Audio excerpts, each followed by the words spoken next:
It's episode 1255, and it's the Relevant Podcast. Here in Orlando, I'm your host, Cameron Strang, and joining me from Loverland, Virginia, he's back. It's Jesse Carey. Hello, hello. From Nashville, our managing editor, downtown Emily Brown. Hey, y'all. And Derek Miner will be joining us here shortly. We're starting this recording 10 minutes late, as we've been waiting for Derek. Finally, we just said he can show up whenever he shows up. We're going. So Derek will join us here in a minute, but... There you go. I'm glad we have to get going because we have a tight window. I don't know if you know this, Jesse, but we have a tight window because tomorrow morning at 7 a.m. or 6 a.m. I'm leaving to go up to the mountains. So I'm going up to the mountain house for a week. The annual mountain house. Yeah, the annual mountain house. But I didn't want to, we moved it back a day because I didn't want to record the podcast in the mountain house like I have in previous years because you guys make fun of me relentlessly about recording in a mountain. I don't know why, but I figured we'll leave the day after the podcast. So is the whole family going to be there? Yeah, this is the life hack I figured out in my 40s is you can pay for a mountain cabin and go with your kid and have a great time. Or you can tell your parents about that great time you had, make them want to go, and then they'll pay for the mountain cabin. So the last 2 years, the entire family is gone and I go for free. It's great. Life hack. That is the key. I use my nephew and nieces to go on family trips because I convince my parents, you don't want to go more than 2 days without seeing them. Well, if my brother gets to go and his wife, that's not fair that I don't get to go. So I have to go as well. And then they feel so bad that they're like, well, you're so single, bring a friend if you want and we can pay for them. So my friends, great. I think, want to keep me single so that they'll have the chance to go on vacations with us. It's the adult the version of when you first moved out, and you're like, Mom, Dad, I'd love to see ya.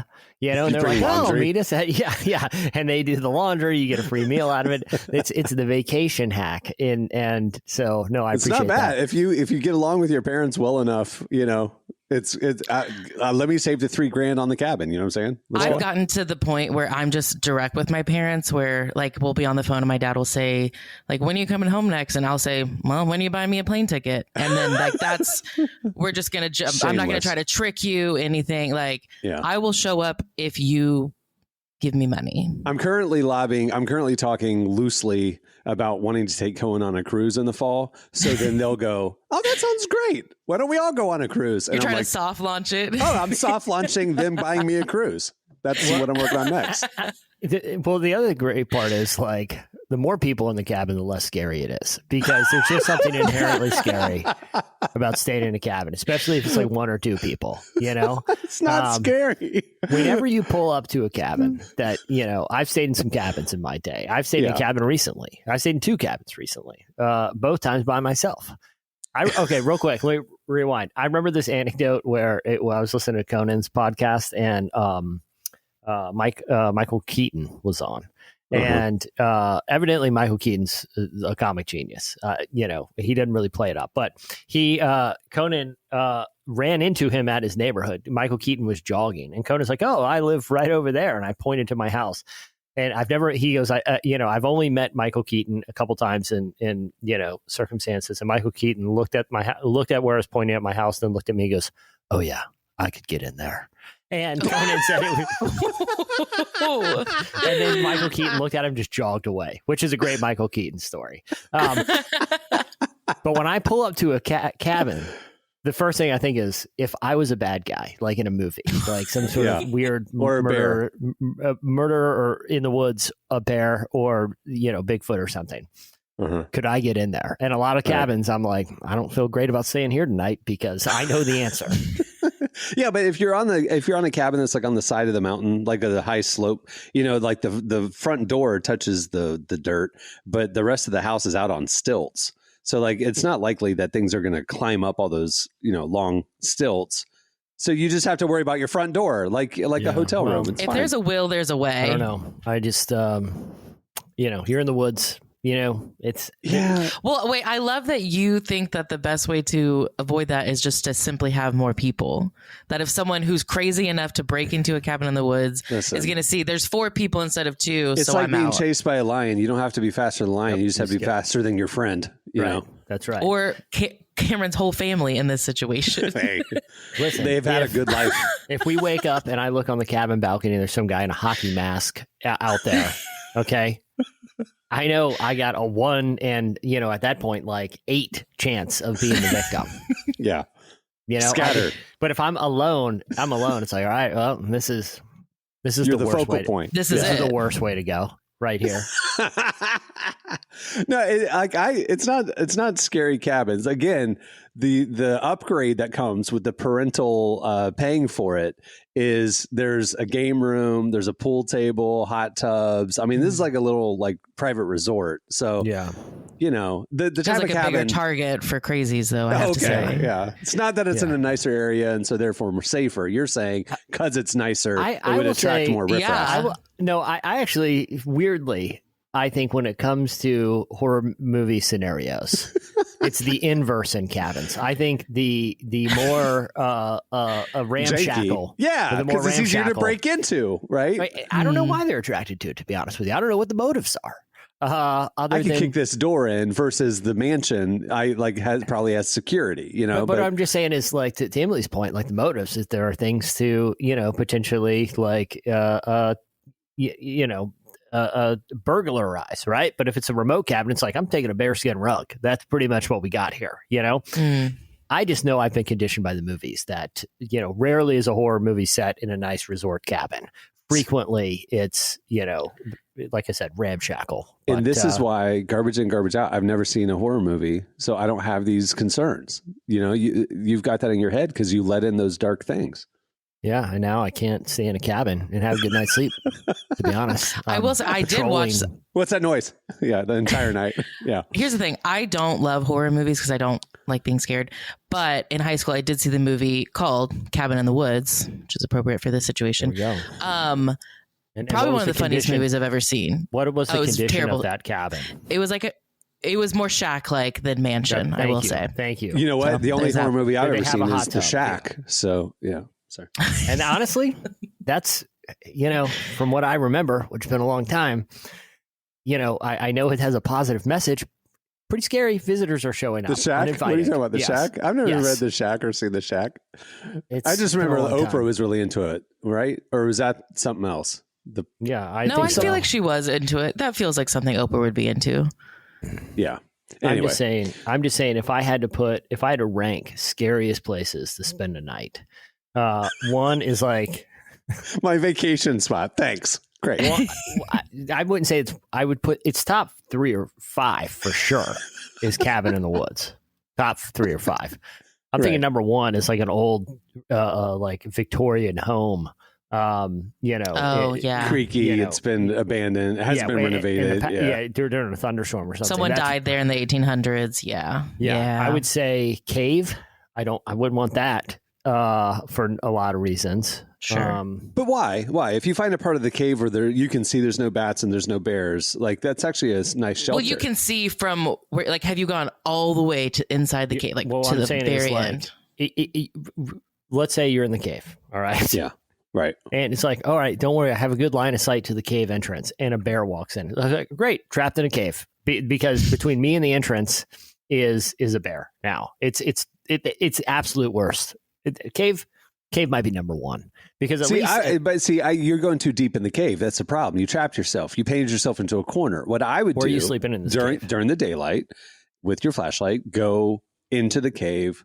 Assess that I don't see a bear nest or whatever they call them, den or bats, all the things, right? Assess that this is an abandoned cave, but then you go sleep near the mouth of the cave where you're covered, but you can dart out of there if you needed to. But he's saying but he's saying, what if from the outside, what if the bear comes in? But I'm saying it's because he's staying too deep into the cave. He got trapped in the cave. So I go assess that the cave is empty, but I'm going to go back out and sleep right at the mouth of the cave. I'll say this. I think number 1, actually, when we were in Wyoming, guys were like, hey, there's an old abandoned mine shaft. We should go check it out. Yeah. Sounds awesome. I'm in.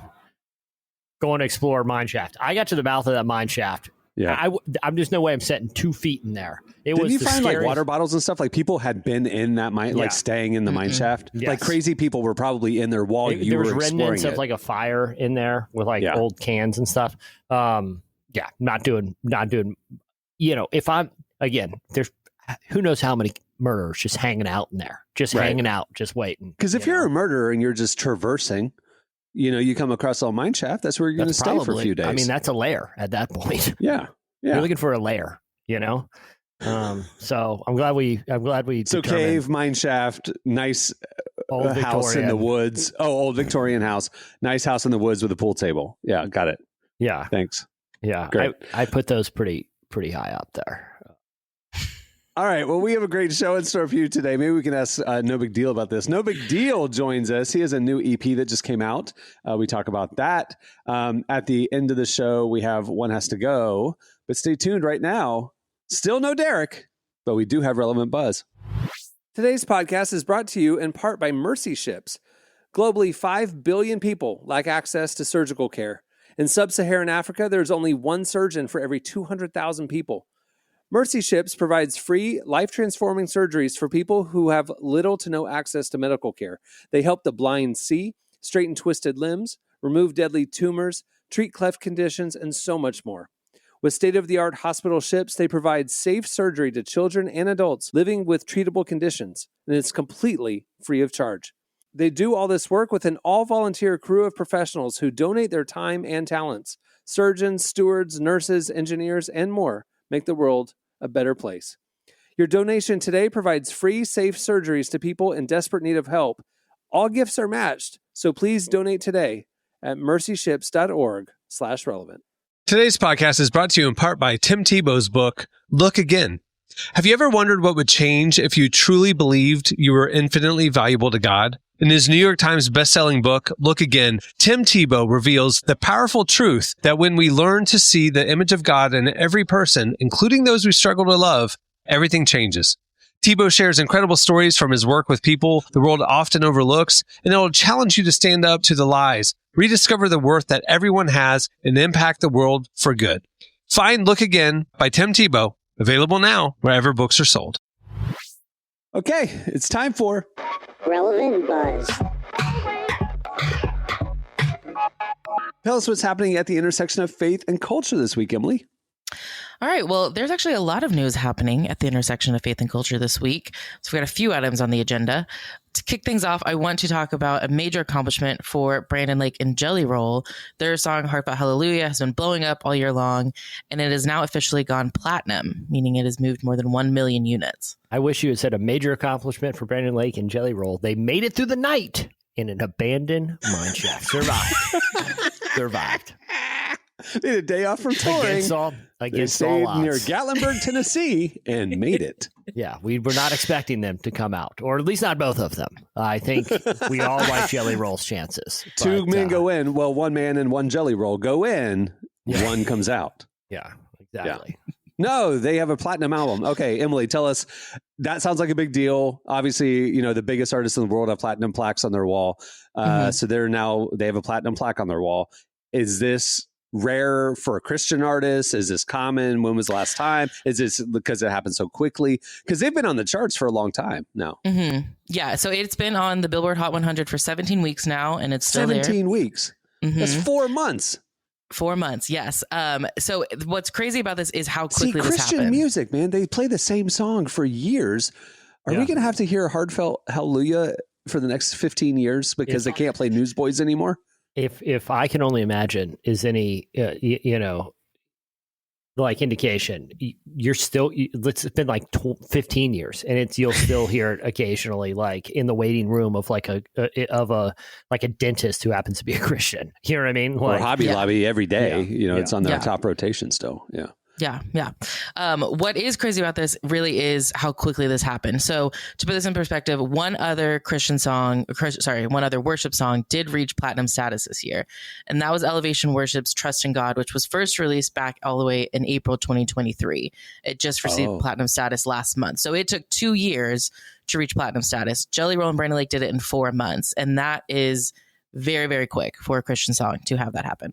Okay, so it's not unprecedented that a Christian song got a platinum status. It's just usually Christian songs take longer to build up to that. Yeah. Got there it. was also a Chris Tomlin song that was released all the way back in like 2017 that has a platinum status, and it just got it last year. Like typically it takes years and years and years to reach 1 million units. So Brandon Lake and Jelly Roll did it in 4 months, which is I mean, fast, even for a non-Christian song, that's pretty fast. Yeah. Good for them. We're excited for them. But yeah, you probably should just go ahead and lock in and accept that you will be listening to Heartfelt Hallelujah for the next 15 years of your life. If you encounter Christian radio or Hobby Lobby or a Christian dentist waiting room. Yes. Yeah. Or, the other thing I've noticed is some Christian auto garages popping up. Oh. They got a cross on the Oh. side. Oh, there's a Christian coffee shop that just entered the scene in my neighborhood. But I feel like in that scenario, Are you talking about Christian Brothers Automotive? Yes. Are they a national chain? I've seen them before. Yeah. I've seen them. And, So their last name isn't Christian. It's just that the two brothers happen to be It's unclear, actually. Christians. I think they have a cross on the logo. Either way. Yeah, but that could just be like playing up their last name. It's It Bob could be and a Scott double Christian. whammy. We don't know. All right. Either way, I'm just saying, I feel like if you put my odds of hearing an old worship song while I'm waiting for my oil changed, while I'm sitting there, I put those pretty good. To be honest with you, if I'm in the waiting room, it's, softly in the background, some old Mercy Me or something, Emily and I talked through the rundown for this episode, and when she's like, "I'm going to kick off Buzz with this news," I thought, "Oh, okay," and I'm thinking pace in my head. Like, there's certain topics we know will generate conversation. There's certain topics that we just listen to Emily tell us the information. We go, "Oh, cool," and then she moves on. I thought this would be an "oh, cool," she moves on. I didn't think we'd have a breakdown of Christian auto body waiting rooms that play certain music. I'm always interested where this podcast goes. But anyway, Emily, I knew in the back of my mind we were going to get to Christian Automotive Brothers. They are a faith-based franchise, by the way. So are their names Christian? Or last name Christian? I know. I mean, maybe it's like back in the day, like their name is Smith because it's what defines them. So the family was a Christian family, so they just got the last name Christian. But they really want to be automotive. Their slogan is fixing cars, driving joy. I like that. I like that. Driving joy. Yeah. My Driving mom's joy, name what is does Joy, that mean? so I just got to drive her around if I go there. I'm telling you, knowing what I just told you, what are the odds you're hearing some old school worship tunes in the background? Some Don Moen is just cranking. Yeah, it's like I'm getting my tires rotated and I'm going in the way back machine. As the deer pants for the water. Yeah, Panted for the water. I'm just trying to check out, sir. Anyway. I just see the new wiper blades, my dude. All right, moving on to other Christian music news, sort of on the other side of things. Newsboys have officially been dropped from their label. This comes, of course, after news broke this month that former lead singer Michael Tate had been accused of multiple sexual misconduct allegations, including 2 that involved minors. Following the report, the band released a statement saying that they were horrified and heartbroken over the news and said that they were praying for the victims, but they haven't obviously commented on anything since. But at the Elevate Music Festival in Scottsdale, Arizona over the weekend, the current lead singer Adam McGee announced that Capital Christian Music had officially cut the band from the label. I honestly, some of the criticism I've seen around this, honestly, terrible, tragic, event is people being upset with the Christian labels and Christian music industry for enabling, this predatory behavior for decades. So the fact that the label is saying, now that this is out and this is official and this has happened, we're cutting the band. I applaud them. But I don't want to speculate, but did they know anything kind of thing? I was going to say, how complicit even are they? But again, it's been tough because I'm trying to take things at their word, but like it is tough. It's, what they say, pass the eye test or the smell test. It's just like, more and more stories are coming out. It's not 3 victims. I mean, it's like more and more are coming out. And it's like, at some point it's impossible for one person to have done all this and covered it up on their own. You know what I mean? There are people around them who clean up the mess, so to speak. And, the question is how big is that circle, right? Is it just a manager or an assistant, or was it more widely known? I don't know. I would say Adam did say that, at least for the 4 band members, they said that they were aware of, quote, personal struggles that Michael was going through, but they did not know the severity of it or how bad it was. But the tough thing, if you believe the Julie Roy's reporting, which is absolutely kudos to Julie Roy's team. I forget the author's name who did the breakdown with the hotel videos and all that. That was an incredible piece of journalism. There are police reports involved in that report, police reports. And you're telling me as a band, you don't know that one of your band members had a police report about a situation one that of your happened. crew, and one of your crew is Yeah, I mean, come on. Yeah. Mhm. At that level, I'm like, all right, Newsboys, maybe don't talk about we had no idea. You know what I'm saying? Yeah. Well, Right. yeah. I mean, come on. You know, And please don't sue me. I'm not defaming the members of the Newsboys. I don't even know their name. I'm just saying circumstantial. some of this happened on their bus. That's what I'm You saying. know what I mean? Yeah, it's tough. It's tough. Also, in writing this article and fact checking and copy editing this article, we found out it's just Newsboys, not the Newsboys. Yeah, breaking news. I thought it was here, the guys. Newsboys. It's not. There's no. And we discussed it. It's because in my mind they are each a newsboy, and so together they are the Newsboys, like the Four Horsemen, sort of a thing. Yes, but the band is just Newsboys. Newsboys. Well, it's weird. It's like there's a 90s indie rock band called Eels, not the Eels. It was a frequent mistake. And I like it that the band is just the idea of eels. Yeah. It's not. They're not like the Strokes. Eels come to Rhode Island tonight. Yeah, it's like what? It's just we are eels, like the concept of plural eels. We're not the eels. Anyways, moving on. We will keep you updated on any further developments that happen. I can't think of what. I mean, Newsboys are done now, right? I mean, like tour promoters have dropped them. Radios dropped their songs. They've been dropped by their label. They haven't announced their future plans, but they didn't say that they were breaking up. So I am curious to see if and how they. I'm sorry, read the room, guys. Nobody needs you to push through. Well, here's my question. Well, what even were the news? Was there any original members? I think there's one dude. I think the guy on the left in the photo on our write up. I think he's an original member, and I think. Well, I think he left for a about that? minute and then he came back. I'm pretty sure. Yeah. But I do think he is an original one. Yes. Well, because even Peter Furler, the bald guy that we remember from the 90s, he's not the original lead singer. There was another guy, another newsboy, who was the original singer. And then he got into drugs and alcohol and cheated on his wife on the road and went back to Australia and left the ministry. And like there's a whole story there. And then Peter Furler got added.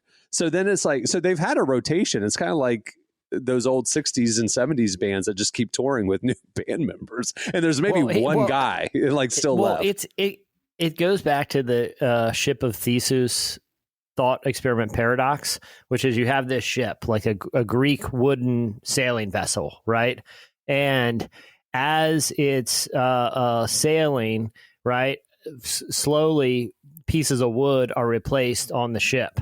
Okay, at what point does it become a new vessel and you have to rename it? Or is it always the ship of Theseus? You know, we had the same conversation about bioethics. Remember, like when we were talking about like 15 years ago, we were talking about like the future of like bioengineering of I can 3D print a new ear for an amputee. I can print a new arm. I could give myself a new heart one day. You know, like, oh, I have heart failure, heart issues. I'm just going to 3D print a new living heart. At what point in replacing all the human parts are we what God created in the womb? And when are we just a bio robot? You know, but same point about the ship. Yeah. Or in this case, the Newsboys. As not the, Newsboys. Yeah. Newsboys. Yeah, Drop to the. Yeah, I mean, I'm not talking about the band. I'm talking about actual Newsboys. Are there any original living? With the little cap saying extra, extra? With the right, bag, with the papers? Read all about it. Okay. I'm talking about boys who delivered news. Are there any more? And so can anyone be a newsboy anymore? Or also, when they started the band in like 1984, these guys might have been young men or older boys, but they're grandparents now. I mean, like, you know. Well, at what point do the newsboys become newsmen? Exactly. And Tom Brokaw. And then it's more like Walter Cronkite-ish, not as so stupid. You know, I don't feel comfortable keep going with this. I was gonna say, what happened to Walter Cronkite in this analogy? Did he get kicked out too? Like, anyway, all right. We've got to move on. Because this is stressing me out, which leads me to my next buzz item. According to a new study, adults who attend church regularly are not only less stressed, but they're also likely to live longer. See, I get more stressed because I don't get to sleep in on a Sunday. So I'm surprised by this news. Well, again, you've got to start taking those Sunday afternoon naps because that is actually kind of the best part of the week. You know, what you can do on a Sunday afternoon if you don't go to church? Still nap. Just saying. No. Okay, I get it. Okay, here's my question about this.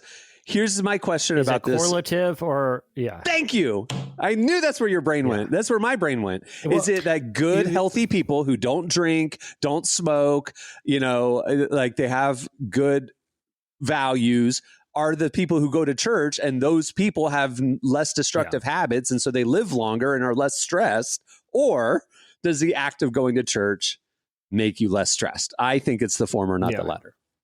Yeah. Well, so let me break down the science. So researchers looked at data from thousands of adults, and they found that people who regularly attend church have lower allostatic load, which is essentially the body's long-term stress score. But this is a quote from one of the researchers. Something about religious involvement seems to provide protection against the cumulative effects of stress. So lowering your blood pressure, avoiding inflammation, things like that. I'm adding, I think the protection is something we call the Holy Spirit, but that's just my personal take. But even after adjusting for factors like income, diet, exercise, and social support, the connection between church attendance and better health still held steady. To your point, I don't know. I'm skeptical. I mean, it's like, I'm sorry, like if somebody who didn't have a faith in the Lord and didn't go to church every Sunday, spent that Sunday morning at a wellness spa, getting rejuvenated, rested, meditating, that kind of stuff, would they have a lower stress score too? Probably. My theory is, and you see more and more coming out about this, that it has to do with feeling a part of a community and having regular social interactions. Like they say, that's like I saw this study. I just Googled it to make sure I didn't conflate it, but it's from Medical News Today. One of the random medical journal site, but it was a study that found that moderate alcohol drinkers are more likely to live longer over a 20-year follow-up than heavy drinkers and abstainers. And what they found is that level of consumption is frequently linked to people who have active social lives, and it's social connection and constantly hanging out with other people. It didn't really have anything to do with like the levels of alcohol. It had to do with how regularly they were with other people and interacted.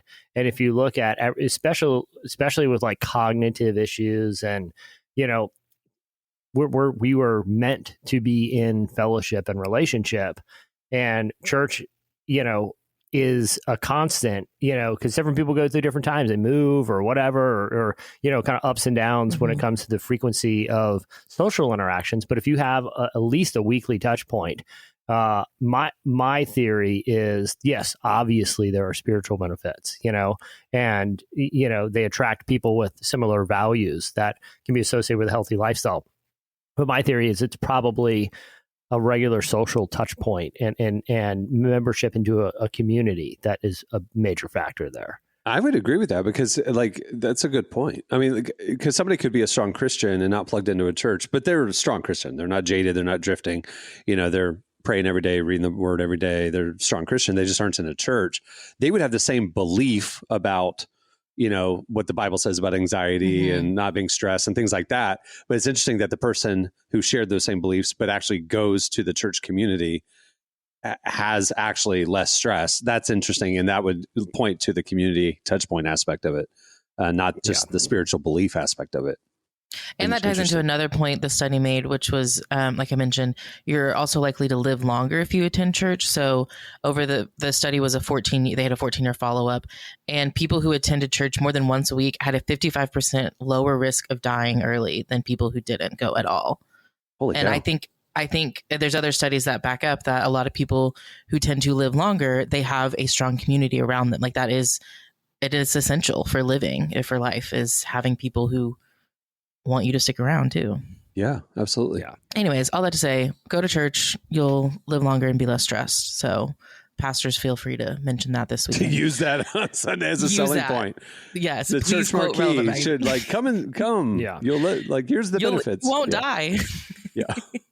Yeah. But the whole point is that we don't care if we die, because we have an eternal promise. Ooh. Bit of a catch-22, I guess. That's what I'm saying. All right, moving on. I have some exciting. Real quick, I want to make sure my study isn't encouraging people to change their consumption habits if they are. I think there were a lot of factors in that, but the social aspect was one. So I don't want to misrepresent anyone who is. Oh, great! I was going to go out abstaining. partying with my friends tonight because you just told me it's fine.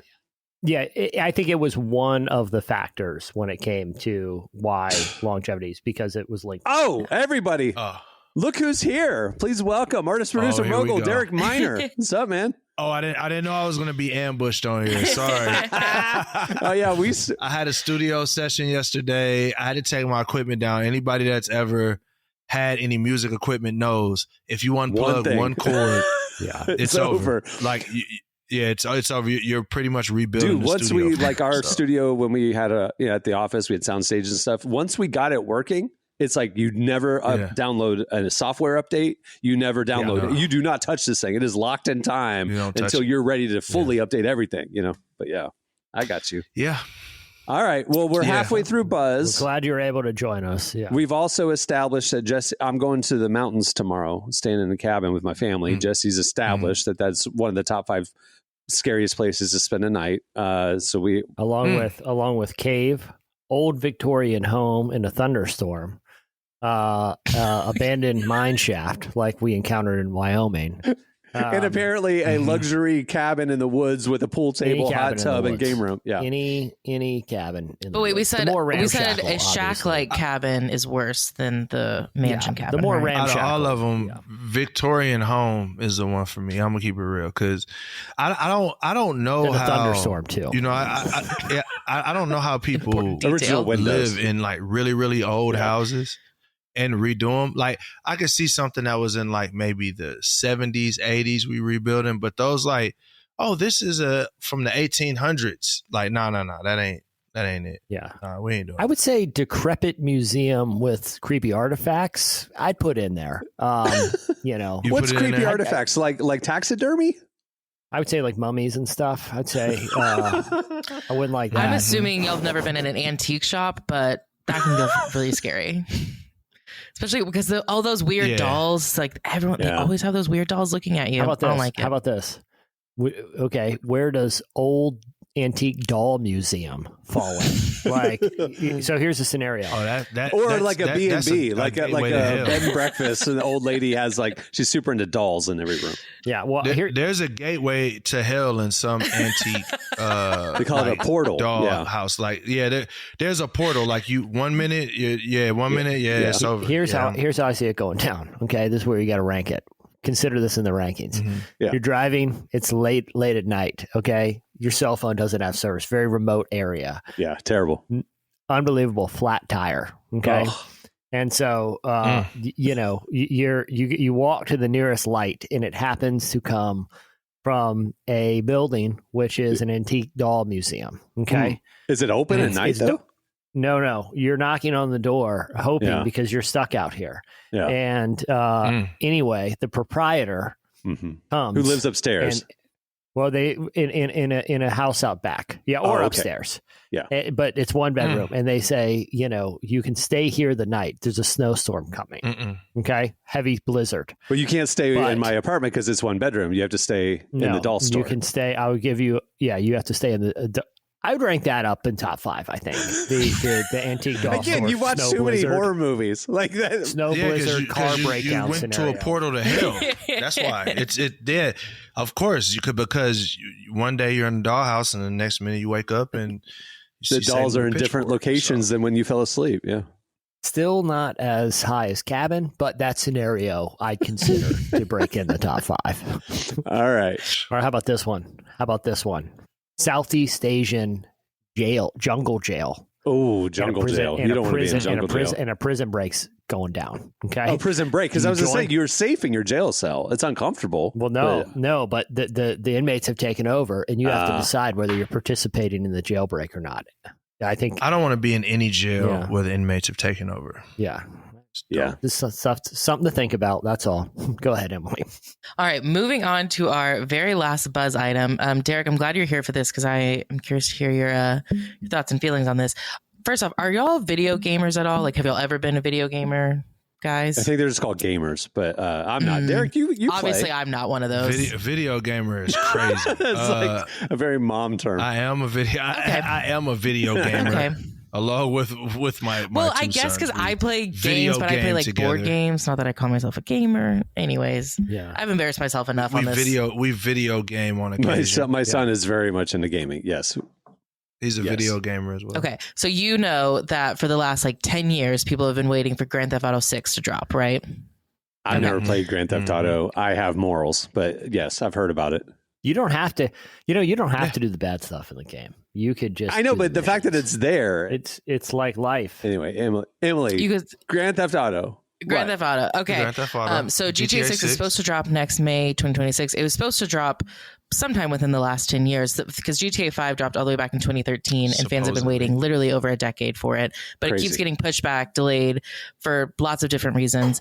The latest update says it'll be back May 26, 2026. But people don't believe that. And so they have now decided that they are going to be betting real money that Jesus will return before Grand Theft Auto 6 drops. Who's taking They'll this lose their action? money. Who's taking this So action? Polymarket is a decentralized prediction platform. They are letting users bet on whether the second coming will happen before GTA 6. And I as love of it. this I love recording, it. the odds of Jesus showing up Wait, question. about 15%. If you place a bet that the second coming is going to happen, how do you win? Like, let's say you're right, you win the bet. How do you collect? You're gone. Yeah. Wait, no, you're left behind. This it. is you know It's a what this is called. lose-lose. This is called Americans. Americans have a lot of money to waste. That's what it is. So you can place real bets That's what on Jesus coming back before GTA 6 releasing. There you go. Yes. And as of I mean, it just placing bets on Jesus coming back just feels. Yeah, very I was going to say safe. that seems like a very safe bet to me. Not that I don't believe he's not coming back. I just think no man knows the hour of the Well, day. no. Why should Like I you think it's can't before? lose. If you place a bet Yeah. on the other thing I know. happening before I Jesus know. comes back, and That- Jesus comes that's what I'm back, saying. It's- we're out of here anyway.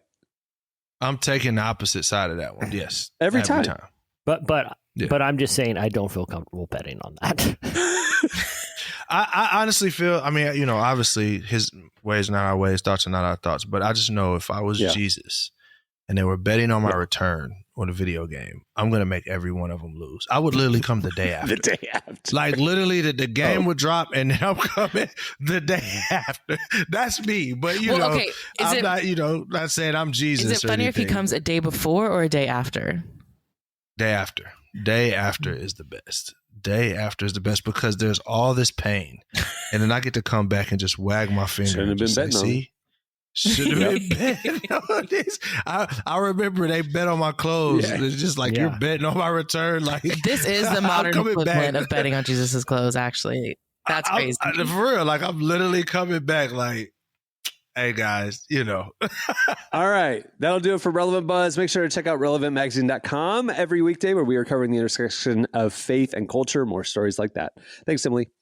All right. Stay tuned. Up next, No Big Deal joins us. Today's podcast is brought to you in part by John Mark Comer's book, Garden City, a book that speaks to the tension we all feel between work, rest, and purpose. The New York Times bestselling author John Mark Comer takes us to the scriptures to identify what it really means to be human and flips the script on the idea that who you are matters, not what you do. He shows that God created us for meaningful work and meaningful rest. Both matter. This book helps you ask and answer the big questions. Does God care where I work? Is there a direction for my life? So you can discern God's heart for your calling, your rhythms, and the way His Spirit wants to shape every part of your life. If you're longing for purpose and a more grounded way to live, check out the new hardcover edition of Garden City wherever books are sold. Well, today's show is brought to you in part by the new book, God, the Science, the Evidence. We talk a lot about faith, but how often do we talk about science in the same breath? You might be surprised to discover just how deeply the two actually agree. For centuries, science has been used to dismiss the idea of God, but today an intellectual revolution is underway. Modern discoveries in physics, cosmology, and biology are consistently revealing the same truth. Creation isn't an accident. That profound reversal is what engineers Michel-Yves Bolloré and Olivier Bonassi investigate in their international bestseller, God, the Science, the Evidence. This book is a rigorous, evidence-based critique of materialism, inviting you to explore over a dozen scientific, philosophical, and historical domains. It shows that what was once seemed impossible, that science could point to a creator, is now supported by a vast and convergent body of evidence. With over 400,000 copies sold in Europe, this book is sparking a global debate. It's thoughtful, fascinating, and a powerful reminder that reason itself affirms the existence of God. Learn more and find out where you can purchase your copy today by visiting godthesciencetheevidence.com. Today's podcast is brought to you in part by Erwin McManus's book, The Barbarian Way. Some books don't just inspire you, they confront you. The Barbarian Way, now celebrating its 20th anniversary, is one of those books. If you felt the pull of God towards something deeper and wilder than the safe, predictable version of faith that we settle for, McManus reminds us that following Jesus was never meant to be tame. It's meant to awaken courage, passion, and purpose God placed inside us. He draws from the wild stories of Abel, Noah, Moses, Rahab, and others to remind us that following God wasn't meant to be tame. Safe faith isn't working. Step into the story God is writing for you. Choose passion, choose boldness, choose The Barbarian Way. Available now wherever books are sold. Well, our guest today is nobigdyl. He's one of our favorite indie Christian rappers. He's had an amazing year, being part of the first ever Christian hip hop set at Rolling Loud Music Festival, winning NPR's Tiny Desk fan favorite vote for the second year in a row, and dropping a brand new EP called Soul Brother. We sat down with him to hear about his growing success and what's coming up next for him. Here's our conversation with nobigdyl. I got sort of spirit, know that I can never lack. Know the Lord, he go before me, keep the cross up on my back. Tell my story for his glory, we ain't never going back. We ain't never going back. We ain't never going back. Trying to give eternal. First things first, congratulations on winning NPR's Tiny Desk Fan Favorite Award for the second year in a row. It's always so fun to see how you reimagine your songs. How do you come up with the idea for this vibey arrangement? Yeah, thank you. Yeah, the Tiny Desk NPR experience has been one of my favorite things that started doing over the last few years. As far as the aesthetic for it and the vibe, I think a key part of the NPR thing is my uncle, who is a drummer and a band leader. And I kind of grew up going to concerts with him. He introduced me to a lot of really cool music. So we brainstormed all of that together. He connected me with a local studio that kind of has that vibe. That's where I've done the last two videos. And we just wanted the aesthetics to kind of blend to the whole Tiny Desk aesthetic, where it's very intimate. It's very stripped down. It's very much focused on the musicians and therefore the musicality and the lyrics as well. I think that's really cool that NPR and Tiny Desk do that, because it's almost like a countercultural thing to the high production music moment that we're in. And it really just keeps the main thing. So we wanted to honor that even in the aesthetics and presentation of it. Christian music or music that Christians use to get their fix, just another hit of the clicks and views. Officially, I don't play by your silly rules. We independent because that's how I felt the spirit move. I noticed this year one of the NPR producers, when they were talking about this performance, mentioned that they didn't even know you were a Christian. How do you feel when people hear your music and that's their response? Yeah, I think what's funny to me is they'll say that, and they'll say that on some of my most explicitly Christian music, which lets me know that it's not a matter of I've hidden the content or picked neutral lyrics. It's more about a bias that people have towards the quality and the execution of Christian music, in my opinion. Imago interlude, Christian music or music that Christians use. We gotta at least we are either against or for Christian music, right off the bat, at the very least, you know what I mean? And then when you keep listening, it is what it is. Or Go With the Ghost is what I think they were referring to in that clip. And if you're not listening, you're just vibing. But man, those lyrics are very explicit too. So I think it's more before you hear lyrics, you hear a melody, you see the visual presentation, you hear rhythm, and I think people already have a bias that Christian music is going to be a little bit subpar on the melody, packaging, rhythm, presentation. So as soon as they see something that's excellent, they're assuming, okay, this isn't Christian music because this is good. You know what I mean? To the point where you can be saying, pretty explicit Christian things, and it's going to be on their third, fourth, fifth listen that they actually, oh, wait a minute, that's what this message is about. So you asked how I feel about it. I feel on one hand, I take it as a compliment because I know that we're working with those biases. And then honestly, on the other hand, I am a little bit like, I don't know if this is good. Like, I don't know. Hopefully we're changing this narrative. Like, I don't want to just I want you to know that because I want you to be listening to the lyrics. You know what I'm saying? So, yeah. They were sleeping on me like an auto man. Holy Ghost, this is not a hologram. It definitely seems like there's been a bias against Christian music, even for excellent artists. But I would say that that's slowly becoming less and less prevalent. Yeah. I think what you said about it's been excellent is true. I think the excellent music is becoming more mainstream. When I say mainstream, I mean it's rising to the top through marketing and discovery. So whereas I think that Christians have been making excellent music this whole time, I don't think that we just got good at it right now. I think it's been, but it hasn't been at the forefront. The excellent music hasn't necessarily been at the forefront or hasn't broke through marketing and discovery wise. And so I think that's what's happening right now. Yeah. Kato on the track, brother. Well, speaking of excellent music, you just dropped a new EP called Soul Brother. You collaborated with Kato on the track for that. How did you get connected with him? Yeah. Shout out Kato on the track. Multiple Billboard charting, gold, platinum producer. So yeah, we connected, I think during the pandemic, it was either 2020 or 2021. He put out, a lot of his beats were going viral on social media. He would put out a beat and say rap to this beat, and he did one that was, it was the Wii game system, theme song, made into a beat.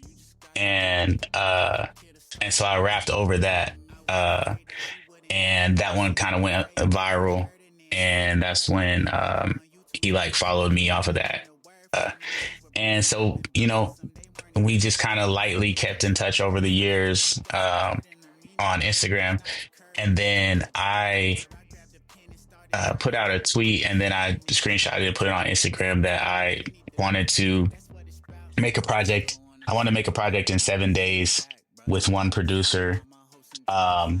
And yeah, whatever we get in 7 days, that's what we're going to put out. It was a random idea. I think I had just worked out. It was a lot of endorphins going on. And I was just you know what, let's do it. Let's do something really organic and off the wall. And so he was one of the producers who responded. I think a fan tagged him in the post and he was like, let's do it. And so man, if you're serious, I'll get the Airbnb, let's actually get this thing going. And he was serious. And so we got an Airbnb. I think it was a month later or something like that. And we made the Soul Brothers, the Soul Brothers singular EP. We did most of it in 3.5 days, most of the writing and recording in 3.5 days. And then we used the second 3.5 to kind of tighten up all the mixing and vocals and everything. But yeah, it was an incredible experience. Different when you think about the great truth. The one who prays for you is the one you pray to. Internet want me thinking life is all bad. Remember when I didn't lose my dad in a car crash? Fighting for the inner peace is a tall task. Savior said we missed every mark. 7 days is a pretty short time to create something like this. How did having a time crunch affect your creative process? Yeah, that's a great question. That was part of the appeal of it to me is, I think great creativity comes from having boundaries, having ceilings that you're trying to break through.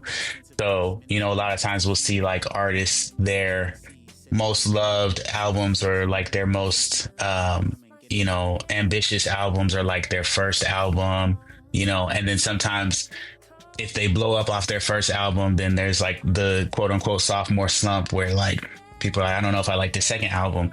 And that first album, they've basically been writing their whole life. Like, even if they started writing it 6 months ago, they've been writing that their whole life, this whole time that they've had dreams of being an artist. And so they've encountered so many obstacles and so many ceilings, and so much opposition while they were putting their 10,000 hours in. And you hear all of that breakthrough in that album. So I think as your music and your career starts to become more successful and sustainable, then as an artist, you need to find ways to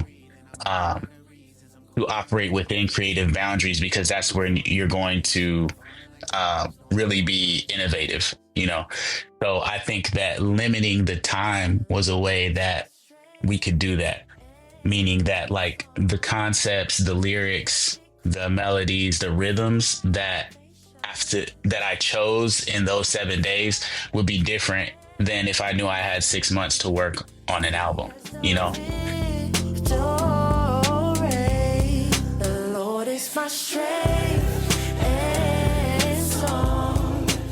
And now within that week, is that when the Project Pat track also came together, or did that happen at a different time?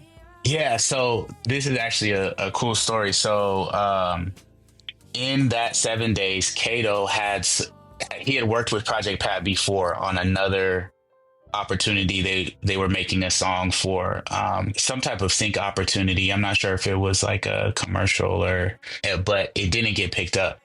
So he had a leftover verse from Project Pat. And so he put that leftover verse onto what became Never Going Back after I had written my lyrics to it. And we were kind of hype off of it, like, yo, this really fits. I wonder if we can get this approved. And so then we sent it to, Kato through his connection. He sent the song to Project Pat and his team. And Pat liked it so much. He liked the song so much. He was like, I'm just going to write a new verse for it. So he wrote a completely different verse. So the verse that you hear on Never Going Back, he wrote for Never Going Back. The verse that was originally on there that Kato had is not on there. So it was actually it was really cool. Yeah. Jesus took away the sins, past, present, and the rest. So that means you can live life to the fully, yes. Well, before we wrap up, I would love to know what is next for you. Yeah, so of course we have the Holy Smoke Festival, August 14th and 16th in Nashville. It's the 5-year anniversary. I can't believe it's already been 5 years, but yeah, 5th year of Holy Smoke. The 5-year anniversary feels pretty special. Are you planning anything for it that you can share? Yeah, it's so this year we really wanted to highlight kind of what we've been talking about. We wanted to highlight this next generation of excellent Christian music. So we filled the lineup with the next generation, you know. We made some, whereas like before we've used like legends, you know, like KB and Andy and Lecrae. And we love them, and we'll have them back in the future. But we thought it would be it's really important and really special to highlight the next generation of artists who may have not had that opportunity to like on a stage with like full production, with LED, with smoke, with lights, sold out crowd, that type of thing. So we really keyed in on that this year. Really excited about having, artists like Alex Jean and West Indies, the Miles Minnick, John Keith collab album, and Josh P out of California. Just so many. We have Aha Gazelle for the first time, which is it's been a long time coming. But yeah, just I'm really excited about the lineup. And then we're just going bigger on the the artistry of each set. We wanted to create a culture where I was just talking about this, but there's kind of the Rolling Loud hip hop festival culture, and then there's the Camp Flog Gnaw hip hop festival culture, which Camp Flog Gnaw is Tyler the Creator's festival.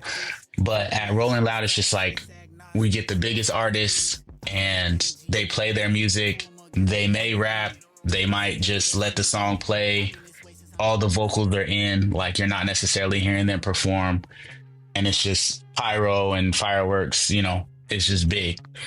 And the Camp Flognaw Tyler's is much more about the artistry. Everybody brings their A game, like in performance, you know, and it starts from the top down, from Tyler through all of the artists. They're like really tapped into stage design, to stage movements, to their actual vocal performance. Everything is cohesive, and that's what Holy Smoke is for the Christian space. So I know my set, I mean, last year was this too, but my set this year is going to be the most artistic presentation of my music that exists. So very excited for that. And then also a lot of indie tribe music on the way. This is the indie tribe year. I'll just say that, the indie tribe year. Suffering in silence for a lot of mileage. I was flying high until somehow I lost my autopilot. All the while I masked the way I felt with the lust and violence all around. I felt a heaviness that I could not get out of. Angels probably left some clues around me. Didn't have a vision. Pushed the righteous wounds away, so I received some demon kisses. Scriptures told me That was No Big Deal. Make sure to check out his new EP, Soul Brother. It's out now. All right, stay tuned. Up next, it's One Has to Go. Picking up the pieces that the pattern brings from the smoke in my lungs. Well, today's podcast is brought to you in part by the new book, Confessions of a Christian Alcoholic. Author Jonathan Seidel knows firsthand how even believers can get stuck in shame and destructive habits, especially when it comes to one of society's biggest obsessions, alcohol. In Confessions of a Christian Alcoholic, he details his spiral into disordered drinking and shares the 4-step process he eventually used to break free. There's hope for alcoholics who become Christians and for Christians who become alcoholics. Find Confessions of a Christian Alcoholic wherever books are sold. What if you could change a child's life with just $10? Right now, thousands of vulnerable children in East Africa are suffering from jiggers. It's a painful, preventable parasite that burrows into their feet. Soul Hope is the only organization treating it through foot washing, medical care, and durable closed-toed shoes that protect kids long after treatment. $10 may not seem like much in today's world, but when we come together, those small gifts add up to big change. Join the 10 for 10 campaign. $10 protects 10 small toes. Visit soulhope.org/10 to give now. One small gift makes a big difference. Again, that's soulhope, SOLE, hope.org/TEN. All right, it's time for One Has to Go. Oh, we got some time to play today. We got a few more minutes than we normally do. That's good. And it's all creepy places to sleep.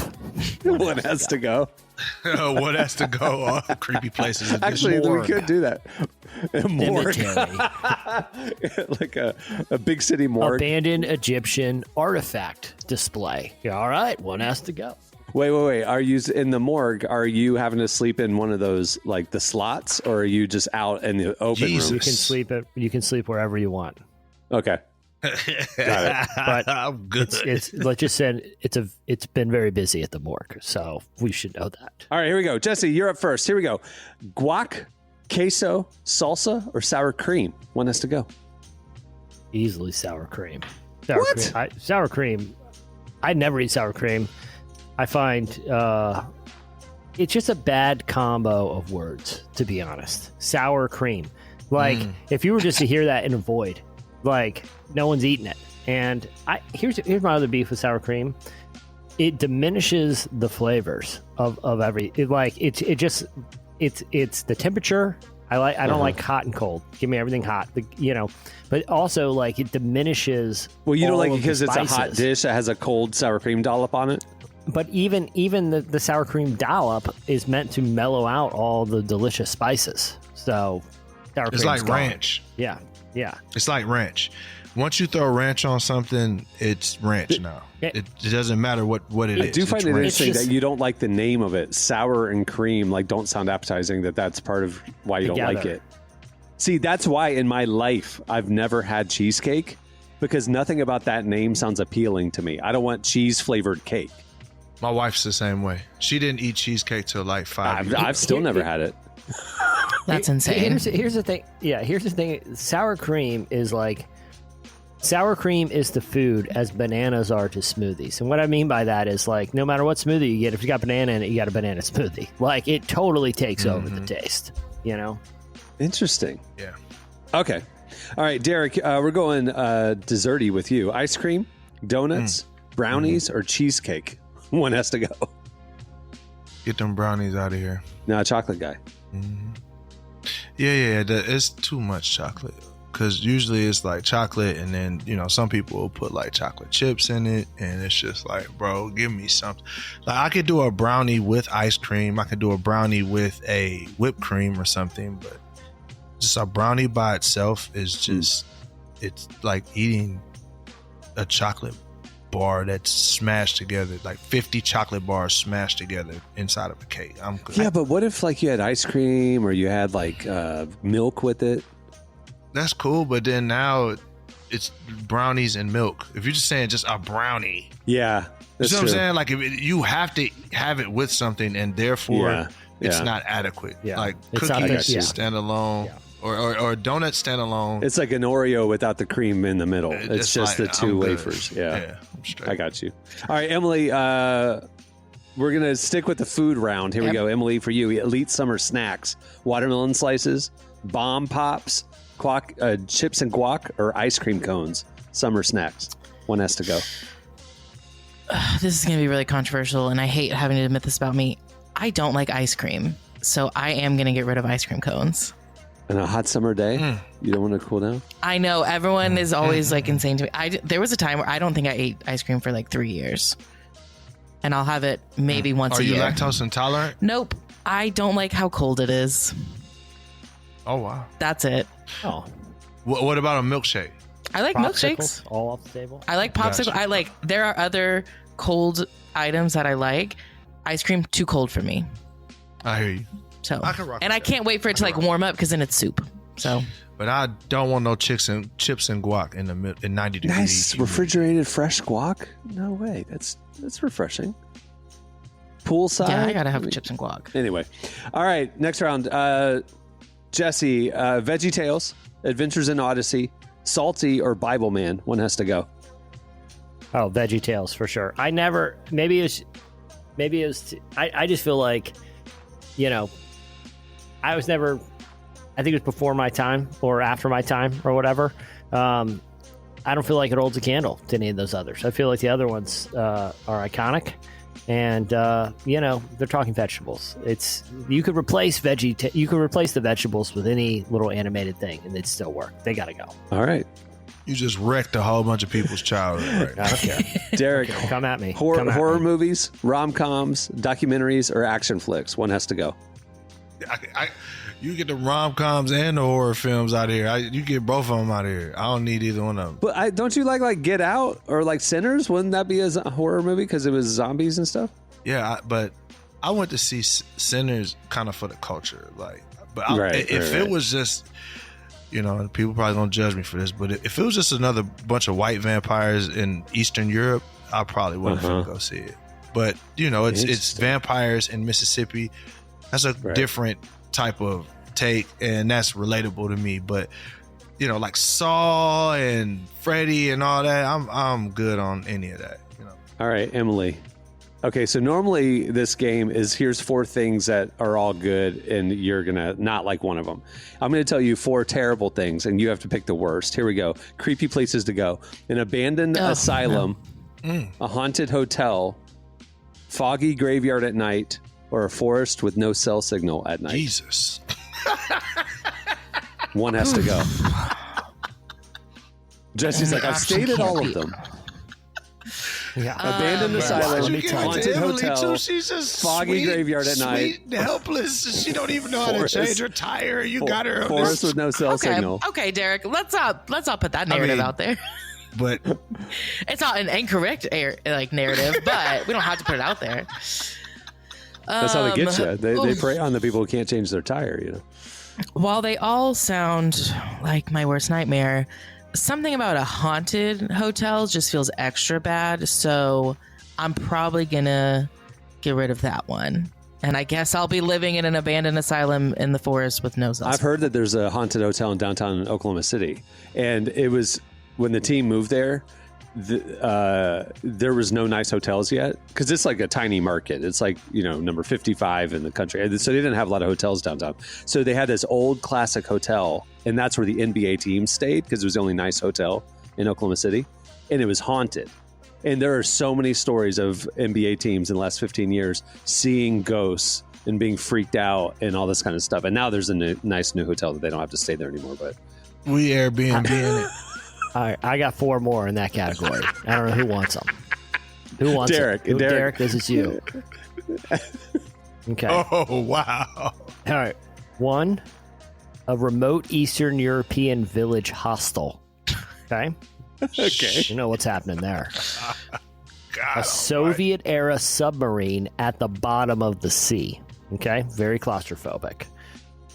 Abandoned lighthouse, and wait for it, rundown mannequin factory. Did that one move? One has to go. One has to go. Soviet-era sub at the bottom of the sea, abandoned lighthouse, remote Eastern European village hostel, or rundown mannequin factory. Yeah, I know. And by one has to go, it's the one you'd most like to stay at. If you had to pick one, which one? This is the one I'd has to have stay. to. So I have to pick one. This is one has to stay. Oh, one has to No, stay, and you have to one stay has to in it? stay. Okay. Well, the lighthouse. So I Yes, have to that's stay Oh. with it. The abandoned lighthouse. Yeah, lighthouse. What's wrong? You said a mannequin factory, a lighthouse, a hostel. It's at a the rundown bottom of the mannequin ocean. factory. It's a rundown mannequin factory. Wait, what was It's wrong not with a the new, hostel pristine again? one. It's Eastern European village hostel. It's in a remote Eastern European. It's tiny. It's sketchy. The fluorescent lights are flickering. Something seems off. And I'll be honest, something seems a little off with the villagers. Okay.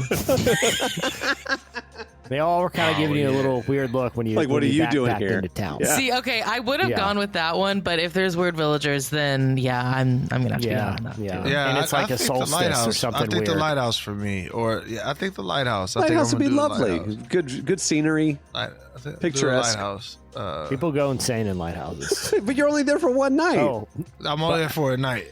but But it's by the longest way, night of your life. By the way, a hook-handed lighthouse keeper is also there. Now you're just doing a Scooby-Doo Tending the episode. flame. Tending the flame. A Derek with a loaded 45 is also there. I met a man once who had a hook for a hand, and it What, on Hinge? it was really scary. No. He went to the church that my parents grew up in. Like, we went and visited my grandparents one time, and there was this old man. I think he was like a war veteran, but he had a hook for a hand, and I was like, If you have a hook hand, do you put that on your Hinge profile, or do you wait 100%. until you meet in person? I need to know right away that you have a hook for a hand. Take my strong But hand. what if what if you match with a guy, you're talking, he's bad at texting because of obvious reasons. Oh my God. Like, I'm saying, if you have the hook hand, do you let the person know, or do you want them to get to know you first and then reveal it at the meetup? It becomes part of my personality. Yeah. So you're leading with it. Like, in your It feels bio, I hard. have a hook hand. I also feel like it would be hard to, because like on Hinge you have photos, so it's like if you're always angled away or like Yeah, you can't put your hands in your pocket in any of your pictures. I mean, like, So I'm literally ripped on that arm. That arm is literally ripped, and I'm literally flexing the hook hand. you're leading with it. You like love I'm me, love leading my with hook, it. Like kind I'm, of thing. I'm flexing. and honestly, have fun with it. It could work for you. It's unique. It's praying hands for me. One part's the hook, the other hand is the You're regular hand. you're like, this is a defining characteristic of you. You're leading with it. You're proud of the Right. hook. Got it. I'm proud of it, like because it's my unique factor. Like, you know what I'm saying? Like, it's who I am. You know, so It's the picture. It's the picture. See, I'm insecure about my hook. I want her to see me for me, not my hook. I want to. Oh, I want to be. I am my hook. My hook doesn't define me. My hook defines Okay. me. Got I'm you. hook man. Like I'm hook man. All right. Well, that'll do it for a weird ending too. One has to go. Well, thanks again to No Big Deal for joining us today. Make sure to check out his latest project, the EP Soul Brother, which is out now. Also, make sure to follow Relevant Podcast on IG. We're posting clips from the show. We're posting One Has to Go questions, the ones you just heard, so you can play along with us. And also follow us on the other socials. We're on TikTok, we're on YouTube, we're on Facebook, obviously on X, and you can follow the Relevant Magazine IG account as well. We're posting a lot there every day. All right, on that note, we'll wrap it. I'm Cameron Strang. I'm Jesse Carey. I'm Derek Miner. I'm Emily Brown. We'll see you next Friday. Have a great week, everybody. Arg.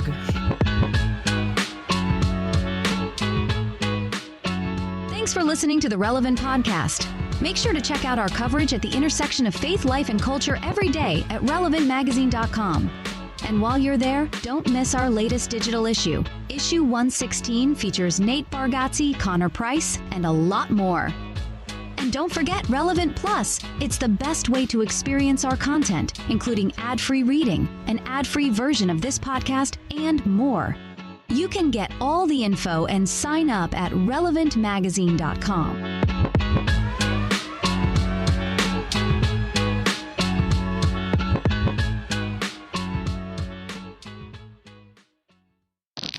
And I'll be honest, something seems a little off with the villagers, okay? Relevant Podcast Network. Cozy traditions feel good, especially this time of year. And that includes changing up your makeup look for fall. From lashes for days with the viral Liquid Lash Extension Mascara to enhancing a smoky eye with your favorite shade of Brilliant Eye Brightener. Thrive Cosmetics is your go-to for completing every fall look. Whether you want a simple, just gotta get out the door routine, or fall glam that wows from the office to all your favorite fall festivities, you'll always look and feel radiant with Thrive Cosmetics. Plus, every product is 100% vegan, cruelty-free, and made with clean skin-loving ingredients. And for every product purchased, Thrive Cosmetics donates to help communities thrive. So every time you use your favorite Thrive Cosmetics product, you're helping communities you care about too. Complete your fall look. Go to thrivecosmetics.com/cozy for an exclusive offer of 20% off your first order. That's Thrive Cosmetics, CAUSEMETICS.com/cozy.